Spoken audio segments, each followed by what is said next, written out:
I am really thrilled that the organizers put this wonderful program together because it is without a doubt true that climate change is and should be one of the, if not one of the central moral issues of our time and for the Jewish community, among all other communities of people in the world. Um, and uh, there's many different approaches to this, and the beauty of this festival is that you can see 160 different approaches to this from across the spectrum of the Jewish community around the country, and it's tremendously exciting to see that. And so I would like to invite the participants in this meeting to, if you would like, if you feel comfortable and you would like to, drop your name and your pronouns and where you are located in the country right now. Oh, I see that Myrtle Lewin is in Atlanta. So that's lovely. If you'd like to put it even in your name so people know where you're zooming in from, that's kind of exciting because then we get a sense of where we all are in the country. And I am in rainy Seattle right now, and it's 10 o'clock in the morning here, and I see it's great. There's people from around the country. Here, I'm gonna do what I just asked you to do.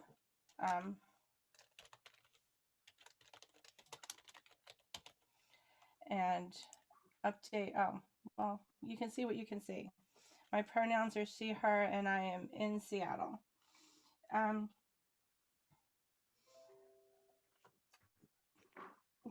Today is also the beginning of Tu B'Shvat, and the Climate Festival itself was organized around this holiday.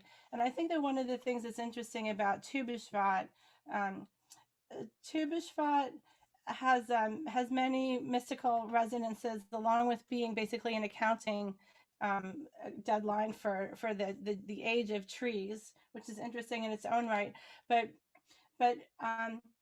when we're looking at Tu B'Shvat, we're looking at an alignment of worlds in the Kabbalistic tradition.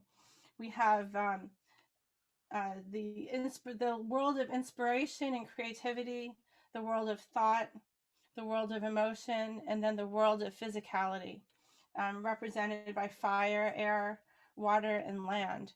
And as we think about the climate is all of those things together, and right now the need to bring all of our inspiration and creativity into alignment with our thought and our ideas and our intellect, how to solve problems and how to affect change, along with our emotions, our emotion of love and caring for these things, for the world that we live in, for one another, for every level of creation, for all of the beings and all of the plants and the entire universe that sustains us and gives us life that we're entirely indebted to, right through to the physicality of planting the tree, of nurturing the tree, of cleaning the water, of feeding the animal, of caring for our souls and our physical bodies. Tu B'Shvat gives us the opportunity through our attention to bring all of these things together. And so I do encourage everyone this evening to in some way bring Tu B'Shvat into your life and into your practice as a particular day of alignment, of bringing all of these things together and thinking about what that can mean. And but that's Tu B'Shvat. Tu B'Shvat is a beautiful holiday, and it's one that I really enjoy celebrating. But another thing that's brought into alignment today is that is the direction that I hope to go with this workshop, is the idea that we are in the 6th year of the Shmita cycle. This is like the Friday when we're preparing for Shabbat, and it's a very special year that we're in. And the reason that I wanted to connect the idea of Shmita with this festival is because, and I hope that you will see this as I teach about Shmita, there are so many resonances between Shmita and also this task that we have at hand, this task of um, of somehow creating a world that is not going to be brought down by climate change. Um, and so, what I want you to do as I speak today, the first part of my talk is sort of Shmita 101. I don't assume that you necessarily know much of anything about Shmita. So for those of you who are experts, I apologize. There's going to be a little bit of an introductory phase. Um, um, and during that, what I'd like you to do, even if you are an expert in Shmita and you've studied it yourself, I wanted to create an ambiance where we take these words of Torah seriously. Whether we take them literally or not is another question. As a matter of fact, the more literal we are, in a sense, the less they apply to us. They're considered halakha only in the land of Israel. So the very fact that we're talking about this outside of the land of Israel means that we are being inspired by it more than we are being commanded by it. So that in a way, it gives us a lot of freedom in how we respond to the mitzvah of Shemitah. So what I'd like to do, I'd like to ask you as we go through the Shemitah 101 section of this talk to let the ideas bounce around in your head. There will be um, more directions, more little arrows of thought, more associations and inspirations that these words will evoke for you than we will be able to explore thoroughly in the amount of time that we have here. But I ask you, don't let those ideas go. My belief is that these words of Torah, they are meant to speak to us in our generation. They're meant to speak to us in our time to address our needs and our challenges and this great challenge that we all share. But they're going to speak to each one of us differently. And so, what it says to each person who's in this room right now will be different.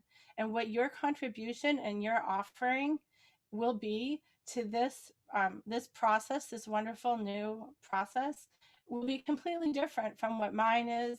And that's the beauty of it. And what I hope to do today is to plant that each one of you will feel that a seed of some sort has been planted in you, and that in some way that this seed will manifest itself over time. And there's no way of knowing what that is, but I just ask you to keep an open mind, to let yourself be inspired by the ideas here, and the thing that speaks to you, the little burr, the little nettle that burrows itself into your sweater as you walk through this field, let it speak. um, um, and and you will find what your role is as you let these words speak to you. And I'm going to try screen sharing. It's going to be interesting.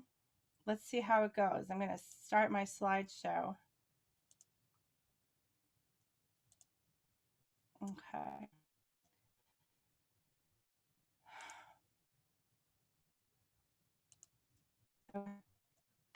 Here we go. First of all, so we're in Shmita 101. So at the most very basic level, what is Shmita?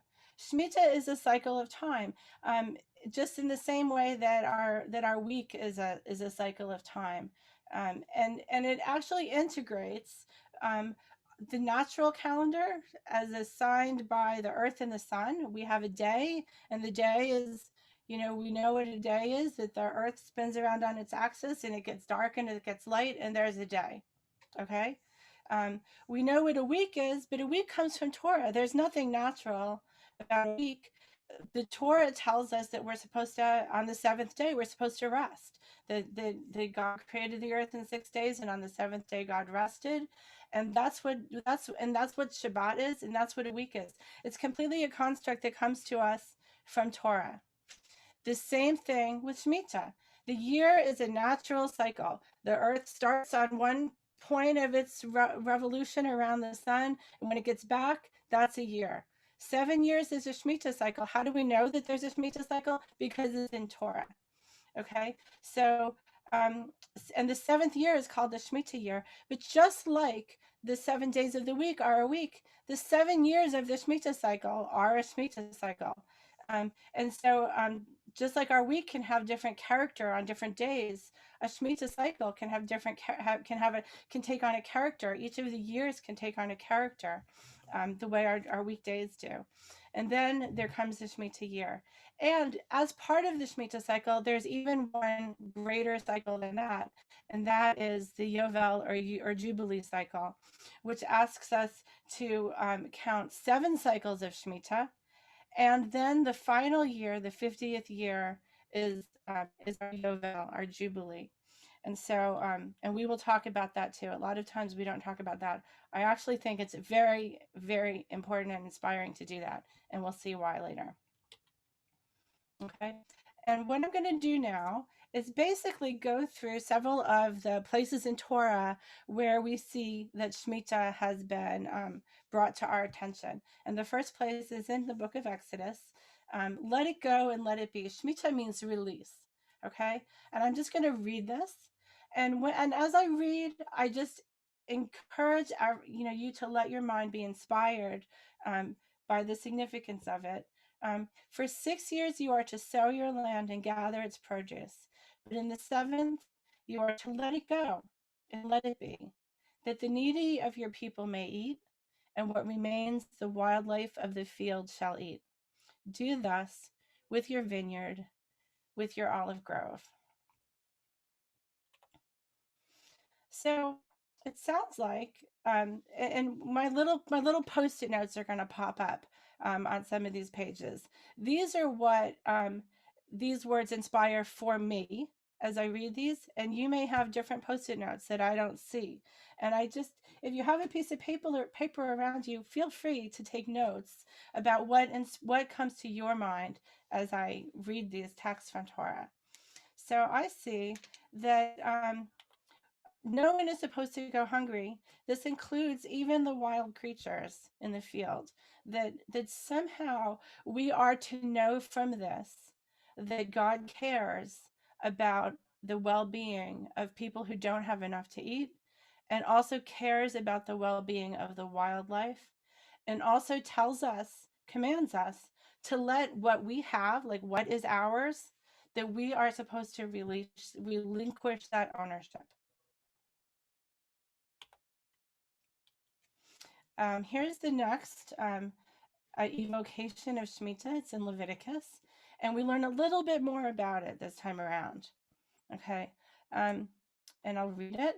The Lord spoke to Moshe at Mount Sinai, saying, "Speak to the children of Israel and say to them, when you enter the land that I am giving you, the land is to cease, a Sabbath ceasing for the Lord.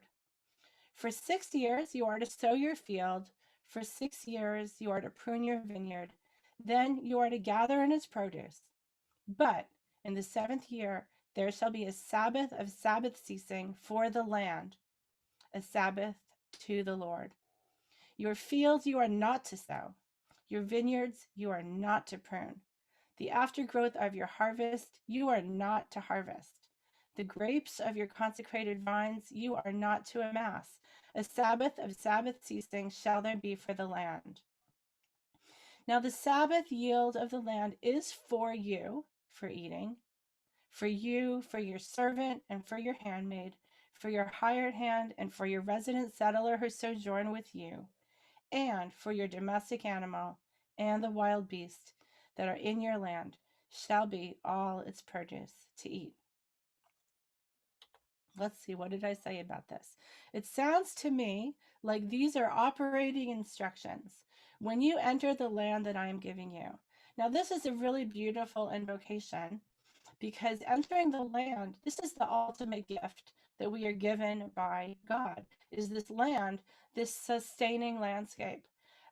But we are not to exploit this landscape. This landscape is so much not to be exploited. We are told by God that this landscape has its own relationship with God. This landscape has its own mitzvah to keep.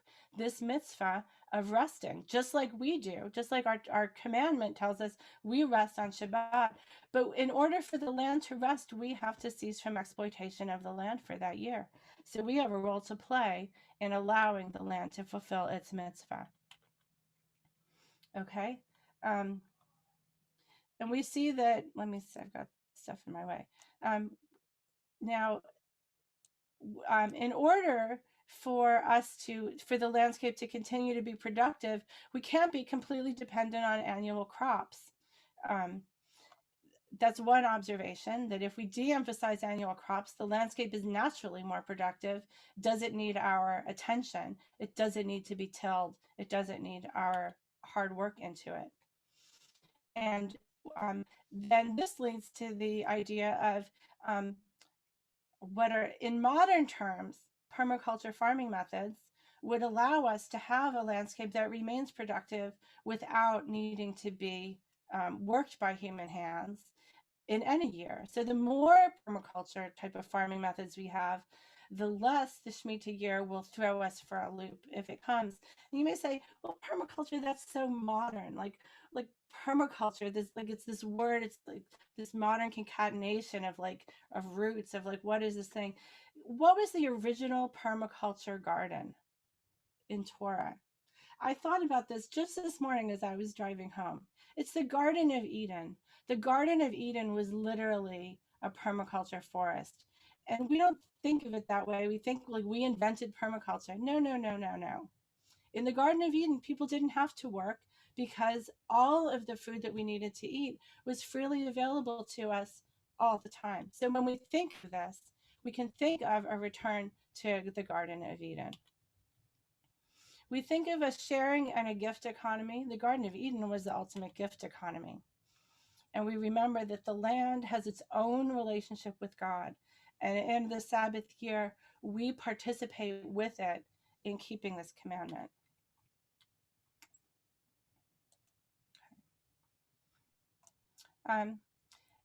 Another aspect of Shmita is the release from debt. Okay, at the end of 7 years, you are to make a release, literally the word Shmita. Now, this is the matter of the release. He shall release every possessor of a loan of his hand, what he has lent to his neighbor. He is not to oppress his neighbor or his brother, for the release of the Lord has been proclaimed. When there is among you a needy person from any one of your brothers, within one of your gates in the land that the Lord your God is giving you, you are not to toughen your heart. You are not to shut your hand to your brother, the needy one. Rather, you are to open your hand to him. You are to give pledge, yes, pledge to him, sufficient for his lack that is lacking to him. Obviously, we're meant to look out for each other and not oppress each other, specifically not oppress each other. And we also learn from this that people are not meant to languish in debt forever. So as much as we say that the land belongs to the Lord and that the Lord can tell us what to do with the land, look, the Lord is also telling us what to do with our stuff. If we've lent something to our neighbor, we're not supposed to keep hounding them for it. Eventually, people are supposed to emerge free and upright, independent, as part of God's intention for us. Now, was any of this supposed to be easy? This was actually a very difficult mitzvah, and there have been workarounds developed by creative minds since the beginning. But I want to talk a little bit about the challenge of faith in the power of these words. Okay, I'm going to read through this, and then once again, we're going to go through and animate this slide a little bit. You are to observe my laws, my regulations you are to keep and observe them, that you may be settled on the land in security, that the land may give forth its fruit, and that you may eat to being satisfied and be settled in security upon it. Now, if you should say to yourselves, but what are we going to eat in the 7th year? For we may not sow and we may not gather in our produce. Then I will dispatch my blessing for you during the 6th year, so that it yields produce for 3 years. As you sow the 8th year's seeds, you shall eat of the old produce until the 9th year. Until its produce comes in, you shall eat what is old. Don't worry, I've got this. If you do it right, I've got this. Following, take Take you care, lest there be a word in your heart, a base one, saying, the seventh year, the year of release is nearing, and your eye be set on ill toward your brother, the needy one, and you not give to him, so that he calls out because of you to the Lord. You are to give, yes, give freely to him. Your heart is not to be ill disposed in your giving to him, for on account of this matter, the Lord your God will bless you in all your doings and in all the enterprises of your hand. So let's notice two things. We are promised that if we do this, that the reason for these laws, not the consequence of these laws, but the reason for these laws is two things: security for the security of our society, and for the productivity of our land. That these are guarantors, in a sense, of these things. That we have a society that does not become so destabilized by haves and have-nots, and we have a society where the land is not so exploited that it ceases to be productive. That we're actually promised that if we do these things, that we will increase the abundance and the yield of the land, and that we will be blessed in all of our doings, that our society, that our culture will be stronger. Okay, so I want to call attention to these ideas that this was not ignored, the challenges of this, and yet if we have faith, then the challenges are actually, we can understand them as being the things that guarantee our well-being. Yes, doing these allows the society and the land to fulfill this promise of security and abundance.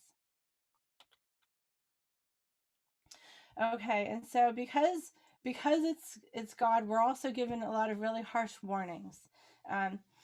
These warnings occur in Parshat Behukotai, and when we read these warnings in our services, they are read sotto voce. They are read quietly. They are read quickly, because the warnings that come with if we violate the commandments are so dire. They're so severe that they're terrifying, and we don't really want to call God's attention to the fact that these are the consequences that we have been promised. So here are some of them, but I highly recommend that you go to the source, because they scratching the surface of the consequences of ignoring these commandments.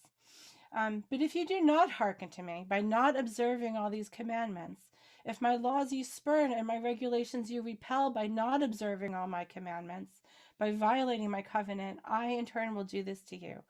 I will mete out to you shock, consumption, and fever, wearing out the eyes and exhausting the breath. You will sow your seed for naught, for your enemies will eat it, and I will set my face against you. I will continue to discipline you sevenfold for your sins. I will break your fierce pride. I will give your heavens to be like iron, your earth like bronze, so that your power will be spent for naught. Your land will not give forth its yield. The trees of the land will not give forth fruit.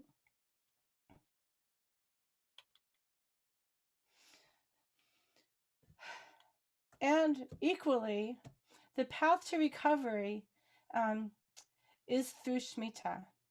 That if we let ourselves get to the very end of these harsh prophecies, there is a path back.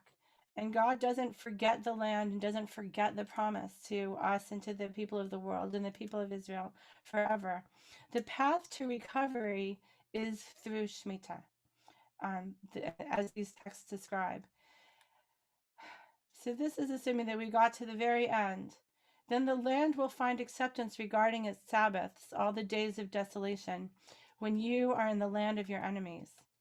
Then the land will enjoy cessation and find acceptance regarding its Sabbaths.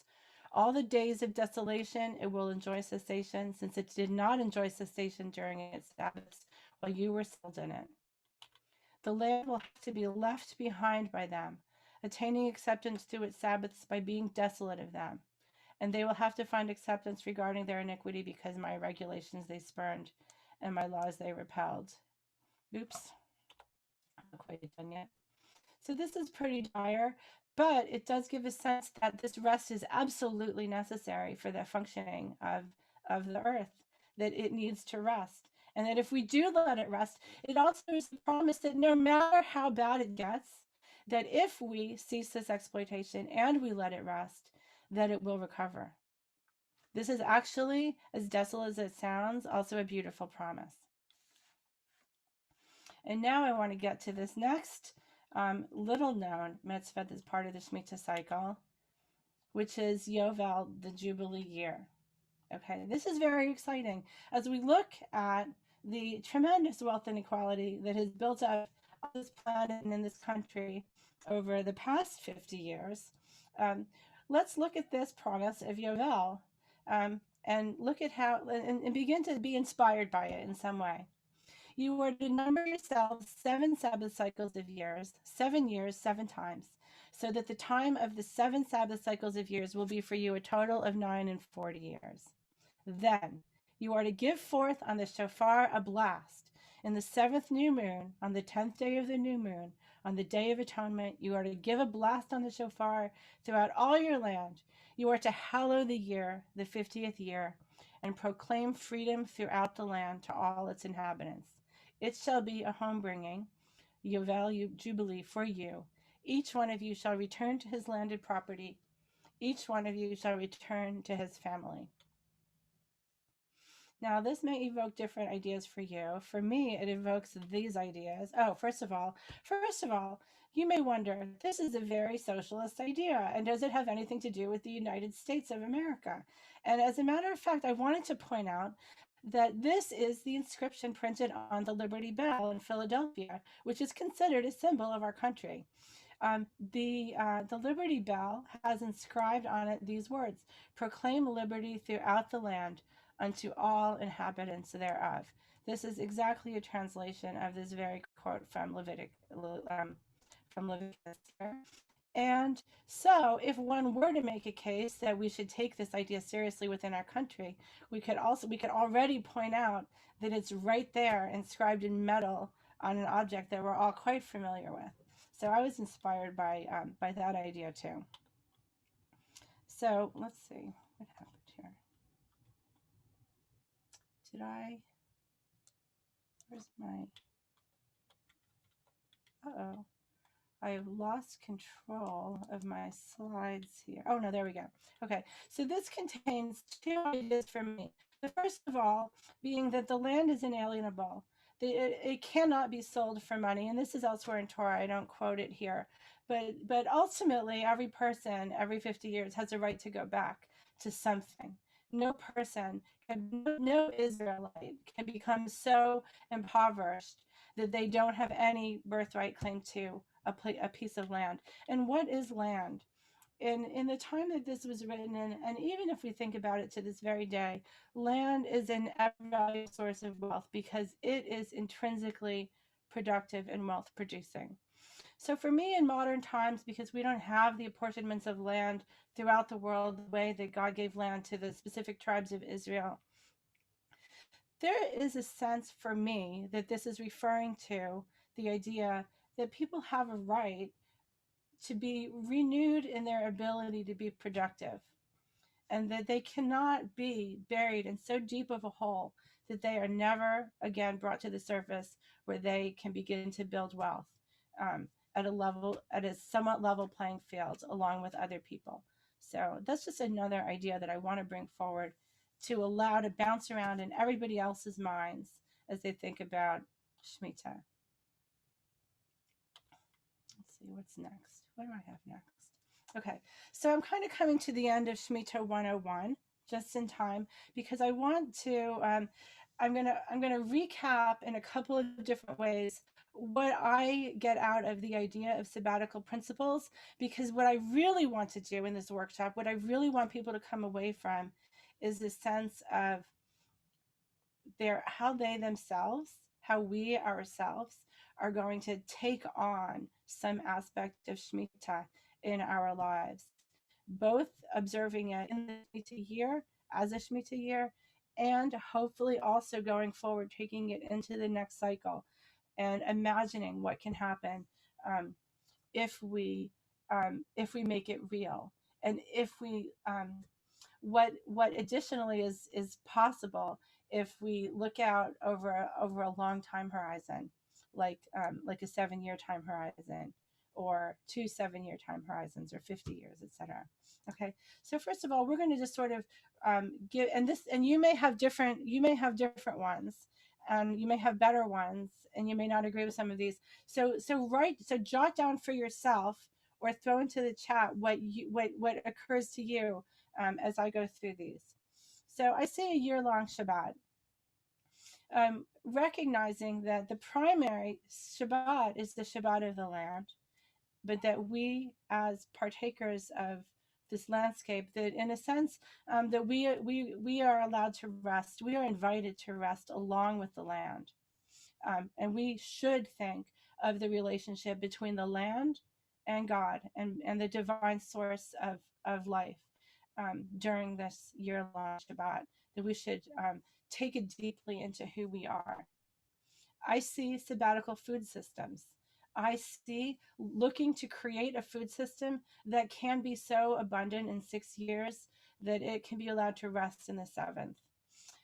But I also see a food system that is local, that focuses on local and in-season food. I didn't go into this very much, but Shmita requires this. It requires local and in-season eating. It requires that food is free, that there's not a monetary aspect towards the sharing of food. Fences are torn down. This creates common spaces to share. Food can't be hoarded, it can't be wasted, and it can't be sold. And I would also add, I don't see it here, that that we're not supposed to shut out the animals by literally killing every single insect that lands on these plants either. That all of these, this type of agriculture that denudes the soil and makes it less abundant, that this is also not appropriate. That these pesticides that kill everything that might also benefit from these plants, that this is not Shemitah. An increased role for the commons in totality, and a decreased role of money. Basic resources are shared. Farm fields become a shared and common space. Debt release. People are not meant to remain indebted forever. Every 7 years, a person must be given the opportunity to start over and enter a period of financial freedom.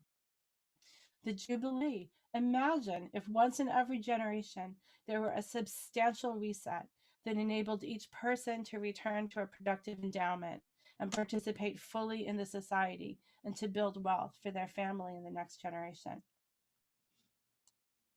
There's also an idea of sufficiency in here, because we are, sorry, okay, come back. Not quite done with that slide yet. Sufficiency in here. We are not allowed to hoard. We are supposed to take each day according to our need during the Shemitah year. But what is our need? As Americans, do we really even recognize what our need is as distinct from what our wants are? Can we even understand this? Can we understand the contours of need versus want, and what the true meaning of sufficiency is? It gives us a new sense of time. Thinking in 7-year increments is not something that we're used to.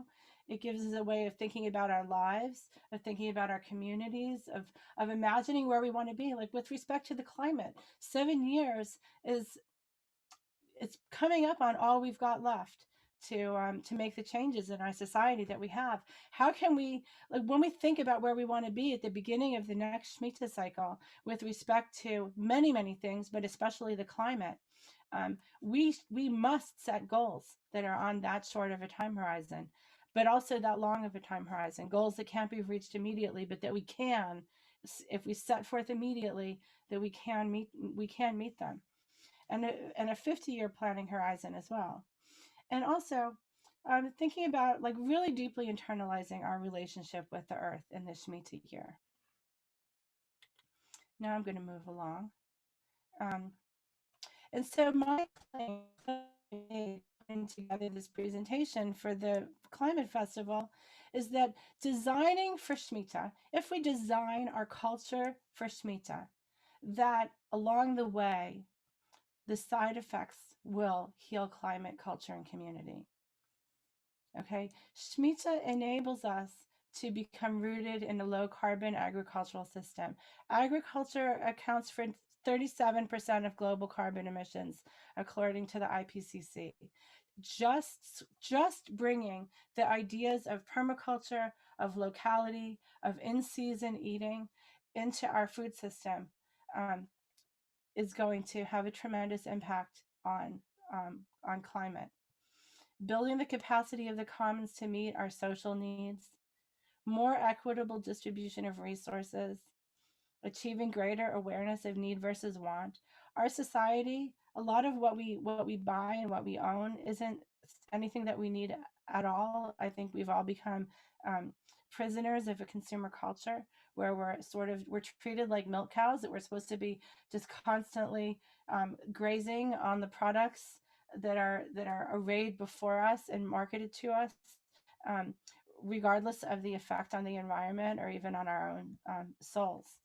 And one practice that a friend of mine practiced for the last Shmita year was to try to not buy any new things. So there are an infinite array of ways to incorporate Shmita into your lives. That's one that this person chose. An awareness of seasonal local produce, ensuring generational wealth redistribution, preventing the buildup of excessive debt. Like, as we look at what's weighing down the people in our society, people who are weighed by excessive, for instance, student loan debt, it's actually even a proposed policy of the new administration to release a certain amount of student loan debt. The ideas in Shmita are actually beneficial and healthy, and they will come into people's awareness in other ways. But it's fascinating to see that they've been tied into a bundle and they're right there in Torah. Inviting longer term planning horizons. And I really want to invite everyone to contribute and bring their skills and gifts and time. And what I'd like to do in the last half hour is I want to invite some conversation. 14 people as the number of people that we've got here. That's not overwhelming. I originally thought there were going to be more like 70, and I wasn't sure how we were going to handle a conversation like that. But I would love to hear some ideas, and I also have several more slides, I promise you, with more ideas of my own. But I would love to get some feedback from you. So I think the next slide is exactly that, right? It's inviting you to think about these things. So why don't I'm going to pause for questions and comments right now. And then if we like, we can go through some more of my slides towards the end. So anyone who'd like to unmute themselves is welcome to do so. I will pause screen sharing. Hi, this is Katie Hapgood. I'm in Tampa, Florida, and I heard in it was like the opening session maybe at noon, well, noon my time. Anyway, one of the panelists mentioned using the Shmita as like this perfect timing of using the time to come up with a communal and congregational climate strategic plan, and that it could possibly be in place by September of 2022, which would be the Shmita year. I thought that was a really amazing idea, something that we've never considered in my congregation. I love it. I just wrote that down. Can I add to that? This was Nigel Savage, and it was his sort of final idea. And I mean, it means that, like, I've got to have the courage to go to the board of my synagogue and say, we've got a year now, we've got until Rosh Hashanah 2022 to design a plan that will carry us through the next Shmita cycle. Whatever it is, it must be sustainability focused, it must be social justice focused, kind of force the issue. But I don't have the courage, I don't even know how to even start. Is that the way you understood it? Was it Katie speaking earlier? Yeah, that's exactly how I understood it as well. Thank you for filling in some of those details.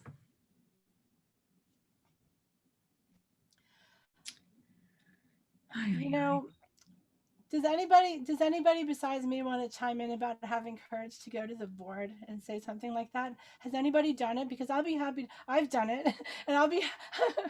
I've done it, and and the more you say it, my advice is that the more you say it, the more often you say it, and the more different people you can get to say it.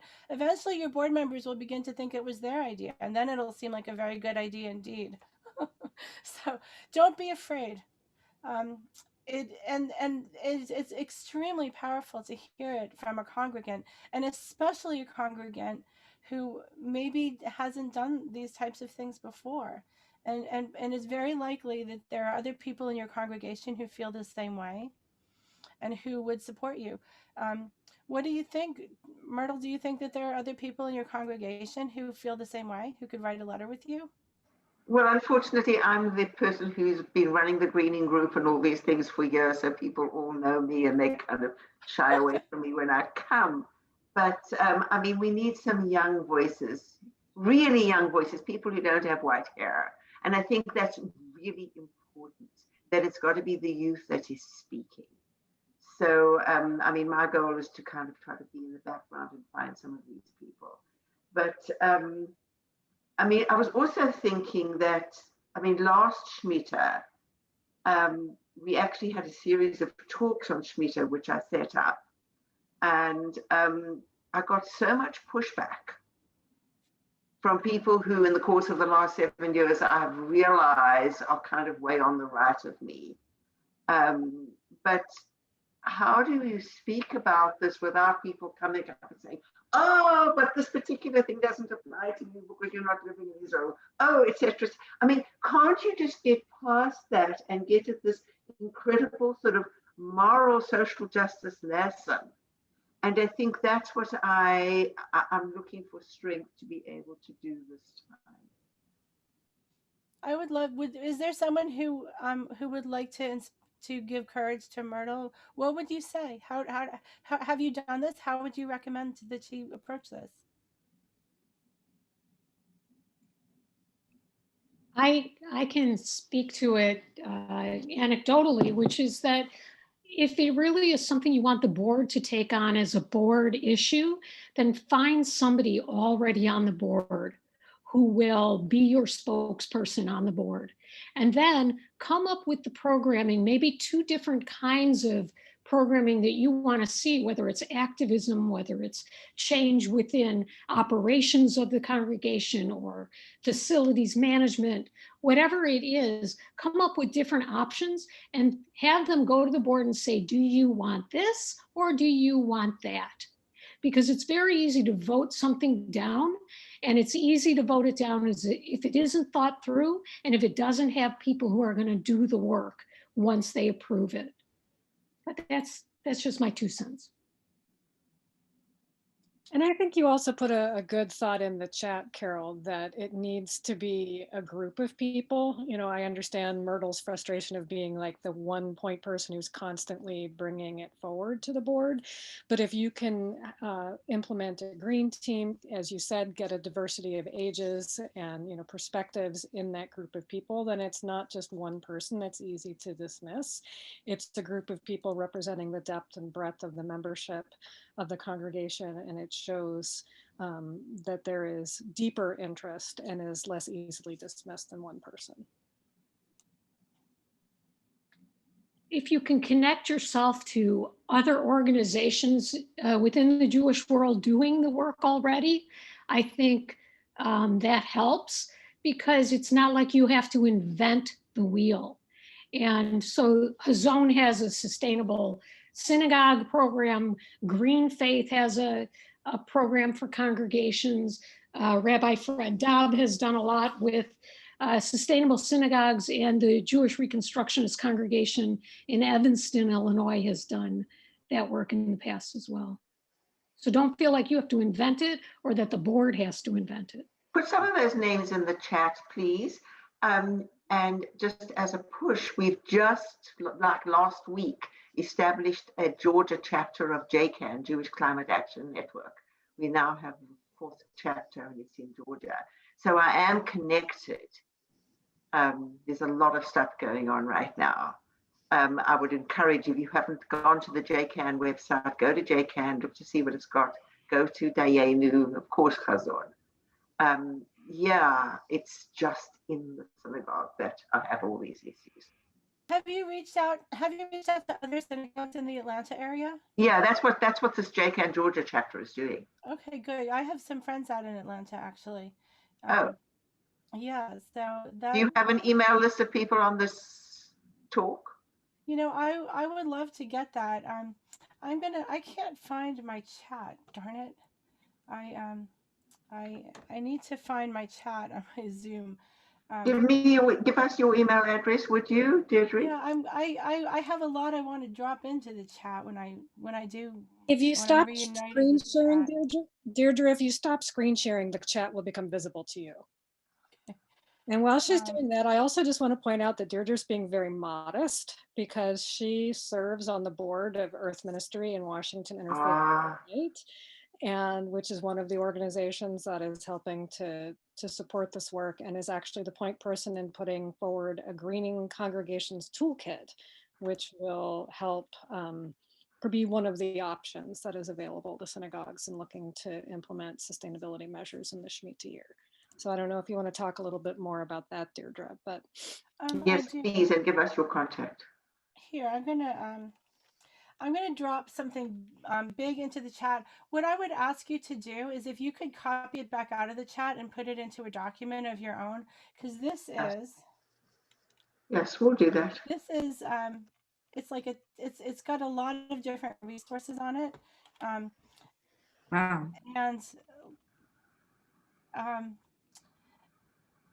And one of them, where is it? Oh yeah, no, that's not it. Okay, the Best Shalom Shmita Project Northwest link. You can drop your emails into that, and then you will be on my mailing list for the Shmita Project Northwest, which I think that people in the country will find it valuable and maybe worth emulating. But yeah, there's a lot of things on here. Please copy the whole thing if you can, and into a document, and then you'll have access to it. So what Leanne was saying is that yes, it's true that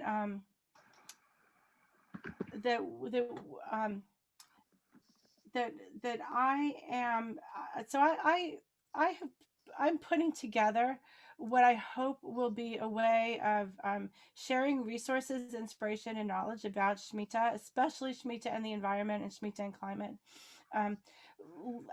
Leanne mentioned that we're putting together a Jewish Greening Congregations toolkit. And what one of the things that we are going to encourage congregations to do is to make some form of a covenant or agreement within a congregation based on ideas and resources that they find in this toolkit that they can implement through the Shmita year and the Shmita cycle. And there will be a kickoff event in the vicinity of the Rosh Hashanah timeframe that will initiate, that will get the ball rolling, that will make this toolkit available to congregations, and that will provide a structure and a sense of shared community around this idea of a kind of a Shemitah related covenant. I love that Nigel is also thinking in those terms. So I believe, and I really hope that all of these names that I see here on this list, that we're going to work together. I really do encourage you to go to the Shmita Project Northwest website and drop your email address into that that opportunity so that I can maintain contact with you, because I really think that we're all in this together, and we need to learn from each other and take inspiration from each other. Is there anybody else who wants to make it? Because I could go through some more of my slides. They're related to everything though. They're I think, you know, climate obviously paramount, but all of these things are connected to building up the kind of society that is resilient. you know, whatever comes, because, you know, as much as we would like to be able to say, oh, we have an administration now that cares about climate and we're in the Paris Accords, you know, now, okay, we can just, like, we don't have to worry again. We've been lulled many times into the false sense that the politicians at the highest level are going to somehow do the right thing. They need us.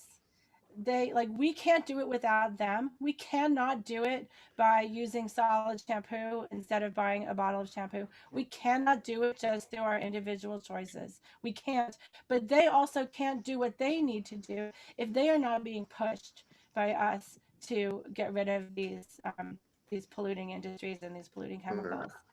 So we really need to do it from both ends as hard as we can and as quickly as we can. Neither one. I used to be one of those people who thought that, oh, if we all do the right individual actions, but that is absolutely false. It's absolutely false. It's not that there's no value to it, but the big fruit, the important fruit, has to be done at a societal level, not at the individual level. Deirdre, this is yes. Judy. I'm so sorry. I was wool gathering and I didn't tune in early enough, so I missed most of it. I really am sorry, because I love Shmita and I love the idea of it. I know this is being recorded. Will you make it available to us?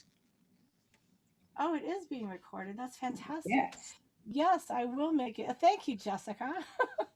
Yes, I will make it available to you. Jessica, are you able to grab the email addresses of people if they drop them into the chat? Yes, if you drop in the chat, and I think we might also be able to send it around to folks who registered. So we have a couple options, but to be sure we can get it to you, Judy, please do share your email in the chat and I'll make sure it goes your way. Great, thank you. Yeah, and another thing is, since this is recorded, I have a Shmita blog called shmitainseattle.com that I've been keeping since the last Shmita cycle, and my intention is that as much educational material about Shmita as I can, including videos like this, I'm going to make permanently available so that you can always log in and see what people have been saying and doing. So check back with that. This obviously isn't there yet, but hopefully soon. So what would you like me to do? Are there more conversations that we need to have, or would you like me to kind of zoom a little bit through some more of my slides? We have 15 minutes. Let's just say 10 minutes left.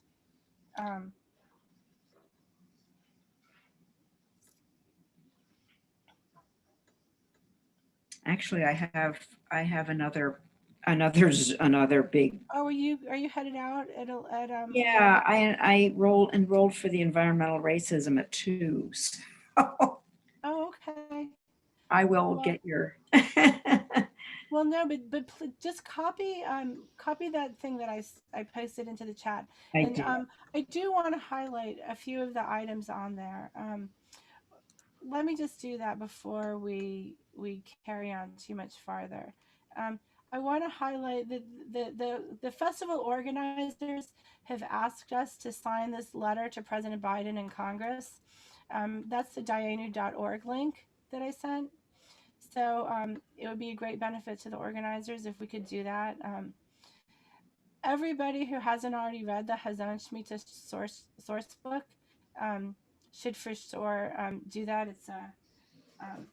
It's absolutely Shmita 101. It's just one of the best things.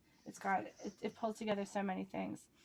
I most highly do recommend my blog, which not because of what I've written, you could take that or leave that, but there's many articles and links to things that were done last Shmita year, that are very interesting, things that were done both in Israel and in the United States. And so exploring around there is kind of interesting. I encourage you to join the Shmita Project Northwest so that we can stay in touch and be mutually supportive. There's so many things. And if you're interested in a course that's going to be taught by one of the people who I most highly esteem, I really recommend putting the Olam back in Tikkun Olam, which will be taught by Jeremy Benstein. He's the author of this book. he's just one of the most beautiful interpreters of Torah and the environment that I have read. Some of the most interesting drashes that I've ever seen. And I'm going to be taking that course, and I'd love to see some of you there. So for people who need to leave now, feel free to leave. I might zoom through a few more of my slides just to see if it provokes anything in you guys. Thank you so much for those of you who have been here through this hour, and please stay in touch. Nerd freak.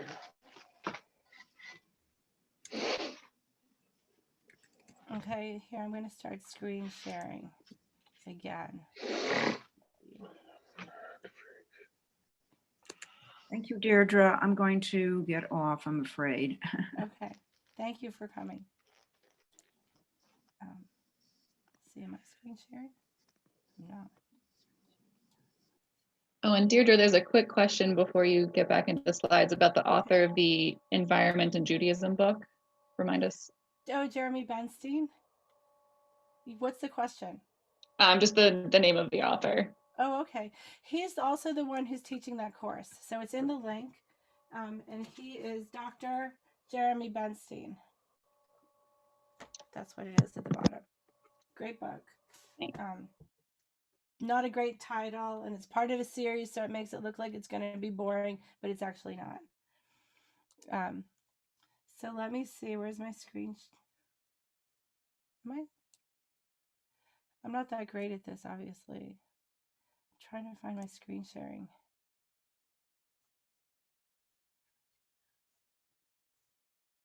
We can see your screen, Deirdre.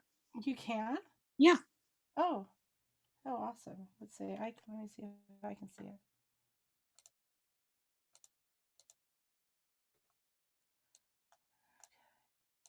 Okay. So you can see that? You can see my thing coming up? Okay, great. Okay, so one of the things that I thought of is what if we think in terms of short term, medium term, and long term, and some of these values, and what just might that look like? And one of the things that we noticed with the pandemic is that we had kind of a forced Shmita in a way at the beginning, where every single thing in the world came to a stop. All of a sudden, there was no airline travel. The roads were free from cars. There was no more pollution. We saw that the people in India noticed the Himalayas for the first time. All of a sudden, they could see the stars. They could breathe the air. There was just an amazing transformation of the earth that happened when we let go. And so, one of the things we could do is to look for opportunities again to let nature rest, to stop capturing, harassing, subjecting to noise and pollution some of these creatures, and see what happens when they're allowed to come back and breed without fear. That is an aspect of Shmita. And then in my my long-term category, sort of like, wouldn't it be nice if one day it were easy to do these things, to rest and recover with the land? And so as you think about the most short-term things you could do, they could carry in them seeds of medium and longer term as we begin to think about our own Shmita observance. Let's see. Okay, there we go. And then Shmita is also, it's where the word sabbatical comes from. So as we begin to think about resting ourselves, it actually can make us more productive and imaginative, which is why universities give professors sabbaticals. It makes them think about things in different ways. It exposes them to thoughts that develop new opportunities. It's like pregnancy, it's like the dormancy of a seed. How can we use this Shabbat to actually plant a seed that we can't see, that looks like rest, but there's actually incredibly powerful transformation taking place in it.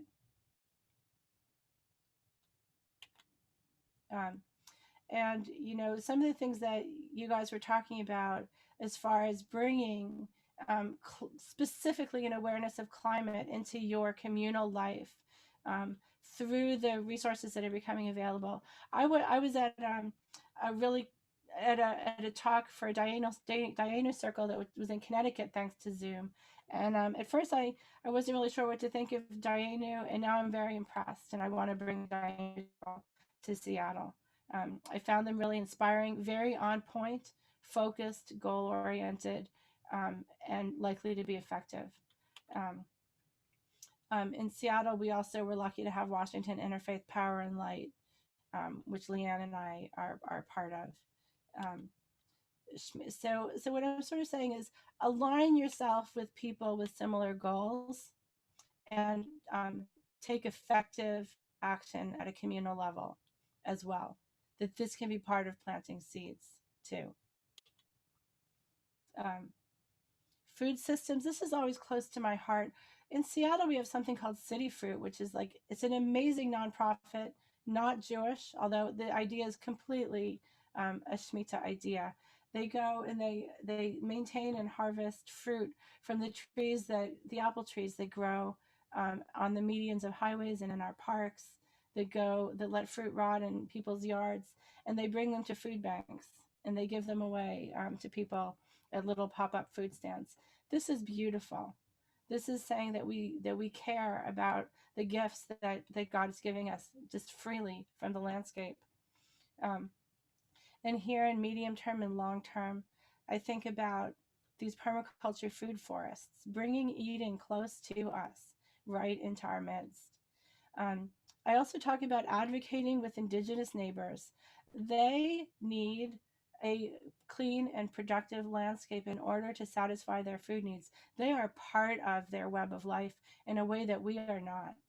And as we advocate with them for their food sovereignty and justice for their way of life, we are healing ourselves as well. No-till farming practices and crop varieties, regenerative agriculture have vast potential to sequester carbon and to make our lives less carbon intensive. So advocating for these over the long term, tremendous potential for climate benefit and for entering into a just and loving relationship with the earth and allowing it to keep its mitzvot. Controversy, socialism. Here it is. This idea of wealth redistribution. This little slide here shows that the bottom 2 quintiles of our society have almost no wealth.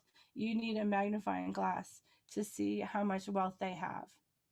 And even when Americans are asked what they think these people have, they think it's a lot more than they do have. What if we made it possible for them to have something to build a productive life going forward on? And isn't there a little bit in this top 20% that could be chopped off and moved down into these lower 2 quintiles? I wonder. That's something I wonder. I also wonder, can we get friends together and purchase and forgive medical debt? This is being done by some churches. It's available for pennies on the dollar. It takes it out of the hands of debt collectors. And it frees people from being burdened by medical debt, which shouldn't exist anyway. We could work with organizations like Hebrew Free Loan Associations to help students pay off high interest debts and replace them at least with 0 interest loans. This is the bottom of this is an idea that came from Shmita Israeli. This wonderful woman, Einat Kremer in Israel, worked through the Knesset to get debt forgiveness for 5,000 Israelis. They worked with banks and with nonprofits to forgive or pay off individual debt in exchange for people being offered financial literacy training so that they could go forward and become debt-free in the future. And then this emerging Shmita movement. There's the Israeli Shmita Project, there's Hazon, but then there's also us, the Shmita Project Northwest. And I just, this is just a little plug for what we are building, and it can absolutely be a role model for other parts of the country. But don't hesitate to join us just because you're not in the Northwest, because if you're inspired and you start something in the Midwest or the Northeast, there's nothing that would make us happier. But we are trying to educate, inspire, and build community around bringing Shmita to life. And we're hoping to possibly even provide grants at some point for organizations that take part. That's an idea I got from talking to Einat in Israel. And now the Climate Festival, we are within our last 5 minutes. They have asked me to wrap up, and thank you for joining us, to look for more events to participate in, and to commit yourself to specific goals. And on that link that I pasted into the chat, you will find this link about the Climate Festival. You'll find some specific actions that they ask you to take. But we need to think long term. We need to be strategic. We need to support one another, and give each other bold ideas. And we can do this. We've got following winds now, and this is the most important time. We're in the most important time right now. So I just encourage all of you to consider yourself part of this wonderful team, this wonderful project. We're like in Shakespeare and Henry V. We're in this together, and we'll be proud of ourselves for having accomplished this when this day is over, even though it seems like a difficult time that we're going through right now. And that's the end of my sharing. Thank you so much. Are there any follow-up words that anybody would like to give before I let you go at 11:15? Let's see. Okay. Thank you, Deirdre. This was really educational. I really appreciated it. Yeah, thank you, Deirdre. Yeah, thanks, Melanie. And to the people who I didn't know, to Mitchell and Susan and Jill, thank you so much for joining me. And I hope that we will be in touch over the long haul. Bye.